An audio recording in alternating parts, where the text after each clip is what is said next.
为什么大佬们的剪辑时间线是这样的，而你的是这样的？今天教你最容易被小白忽视的视频音效，快速提升视频质感。第一种，片头类。制作好片头后，我们可以在音频、音效的各种分类去找合适的音效，从而在片头吸引观众注意力，提高2秒完播率。常见的像擂台开始，以及这些悬疑音效，综艺里的短音效，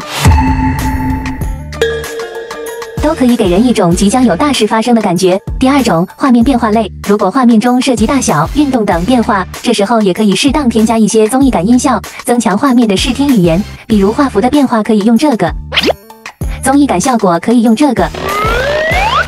第三种，动画贴纸类。为什么你的视频加了贴纸和动画跟没加一样，特别干？不妨收藏这几个自媒体必备的音效，哪里无聊加哪里，瞬间就能让视频变得有网感。2块钱就能买到一个大号收纳箱，还有什么自行车啊？最重要的是新芯材质，没有异味，真的很省心。第四种，转场类。当视频有转场的时候，我们可以用上这几个转场万能音效。当然，从小白变大佬，你一定要学会这个上升音效。